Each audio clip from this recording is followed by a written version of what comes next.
I'm here with Ruth Daniel, CEO of the In Place of War. For more than 2 decades, you have been dedicated to actions that change the life of people through music. What time do you perceive or make music as a transforming agent?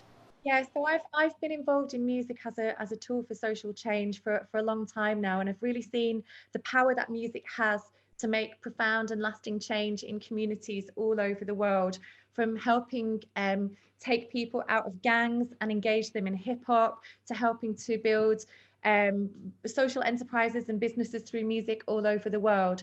So for me, music has this kind of magic power to be able to kind of galvanize people, bring people together, and make really significant lasting change. Amazing. And what is the importance of the Manchester music scene in your life? Manchester, I'm here now in Manchester. Manchester is so important to me. It's produced not only some of the best bands in the world and one of the best clubs in the world, but I think it's the ethos of Manchester, which is about people working together. Manchester is the home of the Industrial Revolution. So the symbol of Manchester is a bee, the insect a bee, and it's very much around kind of people working really hard and working together. And in Manchester, there was a man called Tony Wilson who created the legendary Factory Records. And he said this quote, he said, "You can either make money, make history, or make art." And I think that's a really profound quote about certainly how I live my life. But also he said something else, and he said, "We're from Manchester and we do things differently here." And I believe that as well. I think we approach everything trying to take the rule book and rip it up and start again. So yeah, I'm very proud of being from Manchester. Oh, cool. And talk about Unconvention, an action that covered over 25 countries in over 80 actions, please. Yeah, so Unconvention was all about the music industry changing. And when the music industry went kind of to a digital space, the music industry kind of panicked, I think, around the world. And at that time, I had a small independent record label. And Unconvention was all about representing independent grassroots artists and really showing how people, if they work together, could do more for themselves, not having to go to major recordings record labels. They could actually put their music out themselves and make a living from their music themselves. And Unconvention started in Manchester in a small venue and then traveled all over the world. And we were really lucky to be able to bring it to Guyana, to Sao Paulo, and do some incredible events working in Brazil, which I'm still, I absolutely love Brazil. So it was a pleasure to bring Unconvention to you guys, but also to take it all over the world, from everywhere, from the Netherlands to India to Colombia and beyond. So really, I think it helped make a movement of people sharing ideas and building a new music infrastructure around how they could work together. And it was really all about the music rather than all about the profit. So it felt like a really important movement in that time. And how did In Place of War come up and how did it change during the year? How did you arrange through partnerships in various regions of the world? Yeah, so In Place of War is an organisation that works with arts and creativity and music as a tool to make change in places of conflict. So we work with this network of 100 young change makers across 26 countries, all of them using different types of art forms to make change in their communities. So In Place of War is 16 years old now, and we've made hundreds of actions all over the world that are trying to build lasting change in communities facing conflicts. And we do things like set up music studios. We mobilize artists to communities that face conflict to help make records. We have kind of entrepreneurial programs. And we also have big global platforms through which we can help people tell their stories using music as the mechanism to do that. So we primarily work with female artists, and one of our artists is from Brazil. It's Lady Di from Sao Paulo. So In Place of War is an amazing collective movement across the world of young people just trying to make really positive change in their communities. I had the opportunity to participate of one of the meetings that Fabrício organized for Varanda. I was talking about the LGBT community here in Brazil and was super, super, super cool. Was congratulations for your work. It's Thank, super inspiring to see it. thank you for being part of it. In which regions and countries have you promoted actions? Which? In which regions and countries have you promoted actions? Yeah, so most of the work that we do is across Latin America, Africa, and the Middle East. We've got a long-standing history of working in Latin America with amazing communities.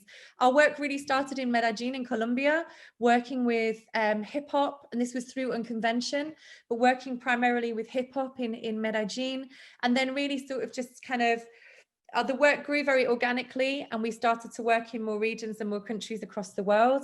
And we work across different art forms, everything from electronic music to hip hop to dance to theatre, across like I think 26 countries at the moment. And what was the most difficult experience? Have you been threatened? Have you been in risk situations already? Yeah, I think there's been, we work in gang affected communities. So there's always a risk in those places. But I think the way I see it is, you have to be careful.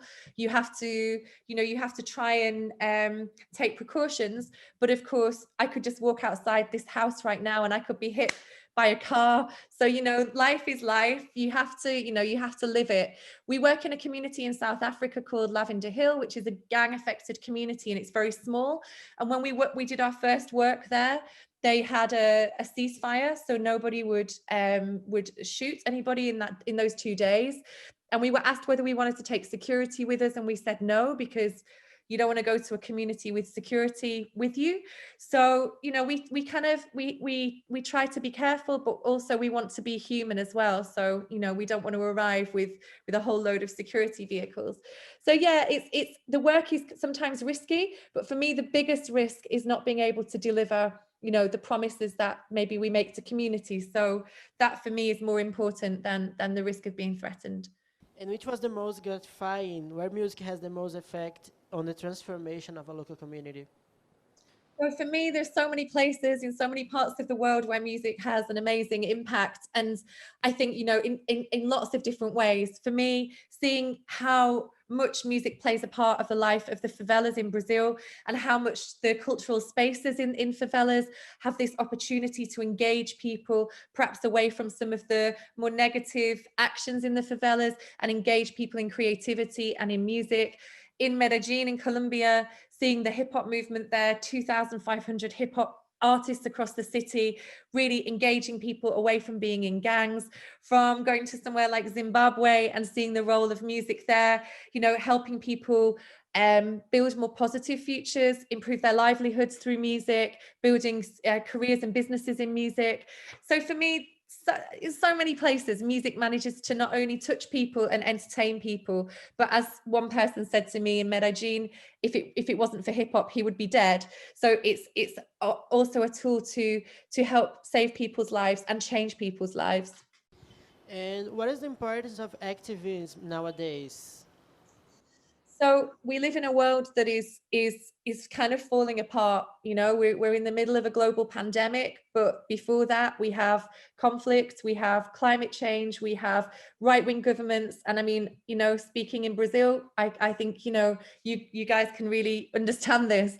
So it's like we have these challenges, and now is the time for us as individuals to come together collectively to fight these challenges and make a better world for the future, for our children, for their children. So for me, standing up, and this is one of the things I have always been inspired by in Brazil, is how people speak with their bodies. People go on the streets, protest together. You have incredible media outlets like Media Ninja reporting on what's happening on the streets in Brazil. And it's I don't need to say in Brazil, because I think you guys already know, and you do this already so well, and we're always inspired by you and your actions over here. And how the thing I learned about Brazil in the beginning is we don't talk about we talk about we. And in Brazil, it's all about working together and the collectives in Brazil. So that will always be inspiring for me. But now is the time for activism, for sure. Yes. Nearly elections for mayor and councils happened here in Brazil. In São Paulo, the result was very inclusive. with a great number of women, transgender people. We had two transgender and non-white people. Do you think this is a result of activism actions? And would you say that there is a parallel with the Trump defeat? Is the good sense returning to the world? Yeah, I mean, I think, everything happens because people push and push, women push, people of color push, and you keep pushing. And as much as it might seem that it's very, very far away to have any sense of equality, if we don't push, we can't make change. And I think, little by little, things are getting slightly better. Who knows? But I think just the statistics you just gave, the fact that there are transgender people, the fact that there are people of color represented, the fact women are represented, we've seen governments in Brazil looking all white, all old, all men, all corrupt, so I think for me, it's having this balance of voices that is so, so crucial. And you have to keep fighting, and every hurdle we face as marginalized people in the conversation, we have to keep battling whatever it takes. And now you've just said there's proof there that ends up paying off, which is amazing. And how the partnership with Sim São Paulo began? So I've been involved in working with people in Brazil for a long time. I've known Fabrício Nobre for maybe 13, 14 years now. I've been going to Brazil a lot in my life, and I've always been inspired by everything in Brazil. And I met Fabi a few years ago now. She invited me to come and give a keynote at Sim Sao Paulo a couple of years ago. I was so excited because it's amazing to me to have almost, one of the biggest festivals in the world in my favorite country in the world. So this time we partnered with Sim Sao Paulo to bring our summit and Sim Sao Paulo together to feature some remarkable conversations around arts and activism and change and COVID and responses from all over the world. So it's a real pleasure always to work with Sim Sao Paulo. And please talk about the Changemaker Summit Series panels. Yes, so we basically curated an amazing selection of panels and workshops that are around things like responses to creative responses in times of COVID. So how people all over the world have responded to the needs of their communities. We have one around arts and activism, creative activism, with some incredible speakers, again, from all over the world. And one of the things in the panels is we made sure that all the voices were represented, from geography to race to, gender. So the talks are really, really dynamic and really interesting. So it's a pleasure to have curated them with our team in Place of War and bring them to Sim Sao Paulo. And how were the actions at IPO during pandemia? Yeah, so we basically worked with the music industry to fundraise to help support communities in the world that are facing the challenges of COVID, the challenges of hard lockdowns, the challenges of people not being able to go to work. And we raised a whole load of money that we then issued in grants to organizations, from things like protecting indigenous communities in the Amazon in Brazil, to mobile sound system projects in Caracas, Venezuela, to hip hop collectives in Colombia making kitchens to feed people. So we were able to really step up and be responsive and help our change makers build resilience and sustainable responses all over the world. And getting to our last question, how does the music can change the world? Well, music can change the world. There is a poem, and it says this. It says, "Can poetry change the world?" I said, "Can poetry change the world?" Well, poetry can change a person, and the person can change the world. And for me, it's the same with music. Music can change people. Music can make people feel differently. And music and art and creativity can help you imagine a different world. And that's really important, to be able to see beyond the kind of constraints of what we're told and what we have around us, to break through that and imagine something different. Ruth, thank you very much for your Thanks so time. much. It was a pleasure to have you here and to talk to you. A Hope pleasure to meet too. you in person soon. And thank you Yeah, very I want much. to come back to Brazil really soon. So For I sure. hope to be able to. Thank you.